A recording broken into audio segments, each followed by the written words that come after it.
we're gonna call ourselves the Tren twins just to be cool. No, they're actually on Tren and a boatload of it. And so the first thing I want to address is I want to correct my statement where I said they're on Tren. They're actually not.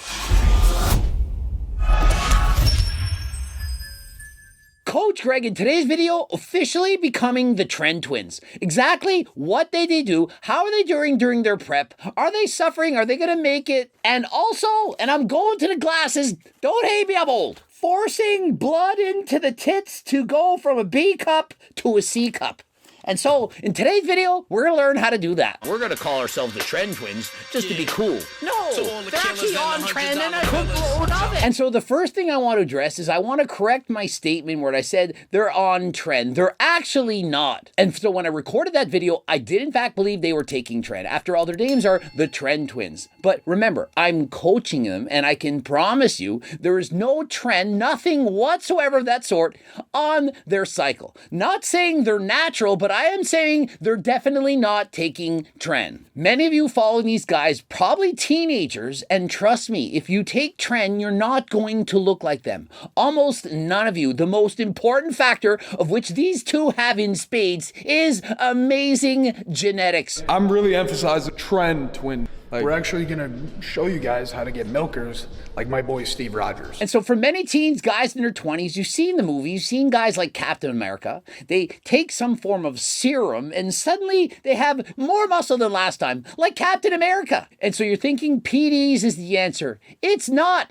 And so if you're watching the Tren twins thinking, well, if I just take Tren, if I take a special serum, that I'm suddenly going to grow and look like these guys. I'm telling you, it's not going to happen. It comes down to your genetics. The reason why this video has taken so long to come out is because like the last 4 days, me and Mikey have tried to record and all we do is argue. And in case you think it's easy, you know these guys aren't natural. They're taking performance-enhancing drugs. But let's listen. How easy is it? And remember, they're still not single-digit body fat. There's still a long ways to go. Honestly, as we get leaner and leaner, like my motivation to like talk goes down. And so does that sound easy to you? I heard they feel terrible. I heard they get angry. I heard they don't have as much energy. Talking becomes more difficult. I don't even have them doing a ton of cardio and they're still eating a decent amount of calories. And so despite all that, they are suffering. And so remember when I said not to overbulk in the off season? This is exactly why. I'm never going bear mode again. I literally did zero cardio this winter. And so I said in the off season, a competitive bodybuilder should remain between 10 and 15% body fat. If you go above that, it's going to make the diet that much harder. You're thinking you're putting on a ton of muscle, but it's essentially just fat. You do not need to force feed or take in too many calories in order to put on muscle. Because once it comes time to diet, you are going to suffer immensely. It's not nearly as easy as once thought. You're thinking, I just bulk up in the off season, put on a ton of size, and then the diet will come easy. Does it look easy? And again, let me reiterate, they are not natural. Imagine trying to do this 100% natural. You bulk up and then cut. Does it look easy? Drop the bags at the door, along with my balls, because they're non-existent any longer. And so when he says non-existent, it's not like they shrivel up into a raisin. For the most part, perhaps the size of grapes, but certainly if you take TDs, the testicles, they're going to get smaller. The body does not need to produce testosterone as you're getting it exogenously from an outside source. If you guys watch Greg, you've been seeing his videos, talking about not benching heavy. It's hard. It's hard, bro. It's really hard. And if it's not getting hard, you could try taking harder than last time. For the downstairs. Code Greg, 10% off. Train hard as fuck. It's just not the same when you're not powerlifting and shit. But today, if it doesn't have a risk factor, bro. And so you've seen my videos, I've stated, do not ego lift in the gym. They're going for 1 rep maxes, lifting very heavy weights. And when you're dieting for competition, in particular, when you're using performance enhancing drugs, the muscles, they're going to get stronger than the tendons. You are much more likely to pull a pec muscle. If you don't believe me, what happened to the mountain? He was bench pressing a 1 rep max, tore his pec. Have you seen that? Discoloration, guy can't train a chest for months. And so the Tren twins are saying, we understand, Greg, we know we shouldn't, but it's hard. We enjoy not only looking good, but also being strong. But listen, you have to avoid this temptation. There is plenty of time in the future to once again go for 1-rep maxes. The time to do so is not now while cutting. Wait till after the show. Months later, you can slowly progressive overload towards a 1-rep max. Remember, I've done this before.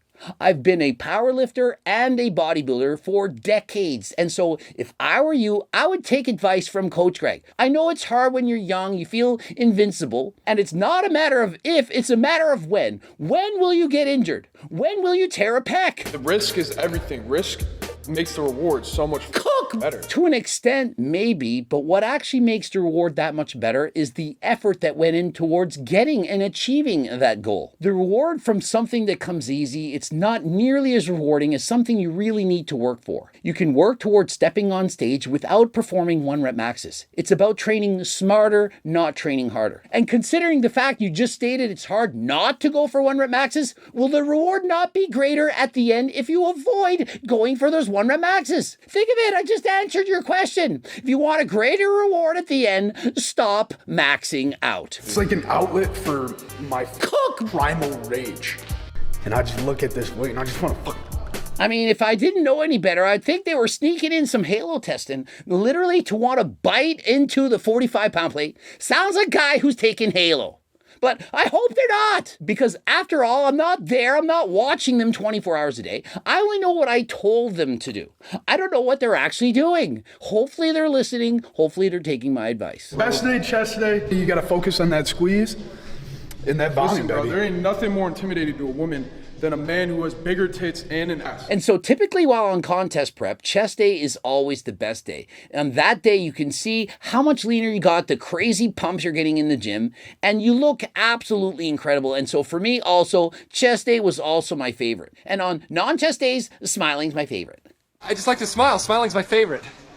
And create something new out of the pain. Get pleasure from the pain. And you mentioned pleasure from pain. One thing you may not know is that when you have higher test levels, when you're on performance enhancing drugs, putting in greater effort actually is more rewarding. You get pleasure from the pain. You get more enjoyment from pushing yourself hard. But when you crush your testosterone levels, for example, you're at single-digit body fat, you're not eating enough food, you have brain fog and so on, when you go to the gym, training hard, it's not actually enjoyable. In fact, it's that much harder. And so please, if you're over dieting, stop. 15% body fat, that is a healthy body fat percentage for most people. If you strive to get any lower, or you're having crushed energy levels, loss of libido, brain fog, insomnia, and so on, please stop and eat more. And also one more thing, going on a diet to try to get single-digit body fat to get shredded, which most likely is going to crush your natural production of testosterone, that is not a reason or an excuse to go on HRT. For example, Alex Eubank, who's trying to get shredded,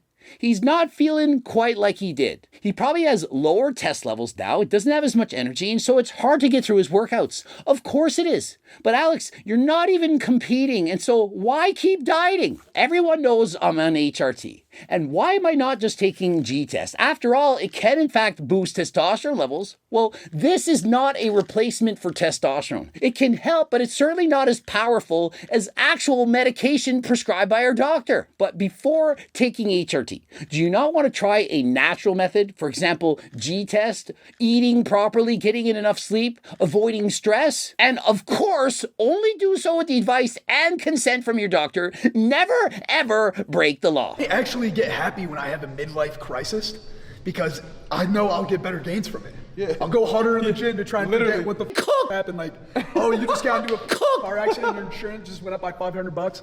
Okay, I'm gonna train harder. Training harder than last time, although many people say it's bad advice. I've seen it on the internet. Oh, training harder than last time. Bad advice, Coach Greg. It's not. Even if you're having a bad day, go to the gym, try and train harder than last time. Maybe you won't be able to, but do your best to try, and you're going to relieve some stress. Oh, I got in a car accident, my insurance went up, my girlfriend left me. Go to the gym, train harder than last time, I'm going to make you feel better. I only add on 45s, like I don't use 10s, 25s because like It's already too much math. Okay, newsflash, you don't have to actually be able to add up all your weights in order to train harder than last time. You can add in more reps, you can pause longer, slow down the eccentric, focus on mind-muscle connection. It doesn't have to only be lifting heavier weights. And saying I only use 45s, 25s, and 10s, it's not the best advice. It's better to progressive overload with the smallest progression possible. Adding in a 2.5 on each side, that's 5 pounds. No reason to think, hey, I've gotten 200 for 10, and now I'm jumping to 225. You can go from 200 to 205. And better still, you can add on extra collars. You don't have to progressive overload by a minimum of 20 pounds to be considered you're getting stronger. Strength, like, that's how you really know if you're getting bigger. You're not wasting your time in the gym. Actually, I need to make a correction. You can, in fact, get stronger without getting bigger. Neurological adaptations occur. You recruit more of the muscle fibers in the muscle. You could quite literally be getting smaller muscles, but getting stronger at the same time. This is 100% possible. Consider this as you learn to perform any exercise, whether it's a bench press, deadlift, squat, a tennis serve. You are learning how to recruit the muscle fibers at the appropriate time, and you get more and more powerful. You don't necessarily need to get a bigger muscle to produce more strength. You can just use more of that muscle. And consider many people are bulking up and eating additional calories, which are converting to body fat, making the lift that much easier. Think of it. You're getting fatter. You perhaps have added an inch of fat on your chest. You don't need to lower the bar as far. And so, of course, you're getting stronger. The weight doesn't travel as far. And so just because you're getting stronger doesn't mean you're building muscle. You've been such a bitch, such a pussy, bro. You know, on my dosages, on my meals. And so Chris is set to compete against Mike, and obviously having a friendly rivalry, that's going to make him that much more motivated. And notice he was messing up his doses. If you're taking something that's supposed to say 200 milligrams per mil and it says 100, then you're only going to be taking half of what you should be. And so of course, you're not going to get the same results. Please be careful when measuring out your supplements. If it says to take 1 scoop, 2 scoops, 2 mils, 1 mil, you have to get it right. And remember, these guys are eating recipes in my frigging cookbook. You've seen them eating delicious, low-calorie recipes, high in protein for the big eater. With increased fiber, larger portions, you're not going to have nearly as many cravings. And remember, if you're looking for the easiest diet you could follow in the world, please visit my website, code Greg, 10% off. Click the link in description. I'm 2 weeks behind on prep build because I was pinning the wrong gear and eating more food than I should have been. And listen, he admits this, he recognizes where he went wrong, and so he's getting it together. The worst thing you could do is just to give up. We all make mistakes. We all have our challenges. But just like the stock market, things are going to go up and down. It's not always going to be linear progression. And so please don't give up. Continue to do your best. Simply go harder than last time. It's about being the best version of yourself. Don't compare yourself to other people. Compare yourself to yourself. Are you better tomorrow than you are today? If you're overeating, possibly eating junk, or not doing the cardio you should be doing, ask yourself, can I do better? And if you can, just do it. This is literally like Captain America, like, Never happens. and that shit. So he's trying to grow the B cups in his C's. He's imagining saving the world on every single rep. I will save you. I will pull us together. Stop it. I will save us. And so as you're doing your workout, imagine you're saving the world. One more rep to save the planet. Go harder than last time. Still has to get the elbows up, posing a little low. I keep advising them every week, get the elbows up. Posing is paramount. They're practicing posing. It's getting better. Still ways to go. Yeah. I already ate. I feel so fat, bro. I need to do more cardio. And so notice Alex Eubank. I already ate. I'm feeling fat. I got to go do more cardio. Hanging around with the Tren twins who are contest prepping right now. You can't compare yourself to them. And Alex, you're already shredded. Stop dieting already. I was eating a few hundred calories over just to make me feel like shit and do extra cardio. That's what my movement. Listen, I'm being serious here. If you diet for bodybuilding competition, you're far more likely to develop an eating disorder, body dysmorphia, and so on. Just look at these guys. They all look incredible.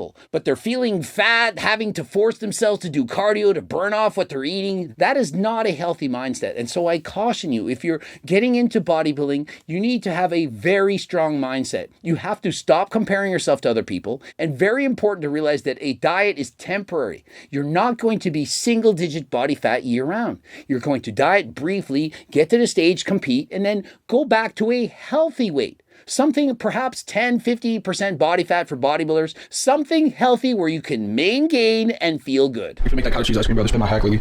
You know that Greg cookbook? It's kind of like Greg's, but you got a full serving of cottage cheese. And so not only does he eat recipes from a cookbook, he also alters some to make them even better for him. For example, the cottage protein pudding recipe, he's going to put it in the freezer, make it a little bit colder. Added some cookie crumbs, mix it up, put it into the freezer. For him, that makes it delicious. He loves it. And so feel free to alter the recipes to make them exactly as you so desire. No, this thing is beautiful. What's this called? See, I can make this in 2 seconds, bro. It's not. The only difference is you're gonna put that bitch in the freezer. And so you see, it's not difficult. You don't need to be a chef. You don't need to have any experience in the kitchen. You can make it in 2 seconds. It's not difficult. And so if you want super easy, delicious recipes that even you can make, even if you're not a chef, get over to my website, code Greg, 10% off. You have about 3 meals. 3 meals, 6 hours apart. Yep. And then some pre-workout. One snack, one power snack. And so as you can see, you don't need to eat chicken, broccoli, and rice to build muscle, look better, and lose weight. Much better have a diet full of recipes that you love, not just like, but love. Foods that are delicious, that taste amazing. You won't have so many cravings. You get to eat all the foods you enjoy. You just make them lower in calories. And the supplement I most suggest to help you get leaner, to maintain a lean physique, GO2 Max, the main ingredient, NMN, banned by the FDA. You can't get it on Amazon, but you can get it at my website. It's been shown in double-blind, placebo-controlled human studies, that's right, not the placebo effect, not in mice, in humans, to have a dramatic improvement in cardiovascular endurance. Better recovery, energy, feel better, better sleep, lower blood pressure and cholesterol, increased mood. How could you not want GO2 Max? Andrew Huberman spoke to how much energy it gave him. Explained it to Joe Rogan. Joe Rogan said, I am stocking up on NMN before the podcast airs. Trust me, this is the #1 supplement. It's better than creatine. Head over to the website right now. And so as you can see, they're following recipes in the cookbook. It's working. And if you don't like it the way it is exactly, feel free to make changes. There are no rules in the anabolic kitchen. Subscribe, click the bell button, then head over to the Tren Twins channel. Go and subscribe to them as well. Please leave a comment and like this video if you in fact liked it. Watch one of the bloops. Don't forget about the cookbooks, training books, coaching plans by me and my team, the Circle Diet book, the clothing line, all that kind of stuff. Follow me in the gram, Greg Doucette IB Pro, and until next time, I am out.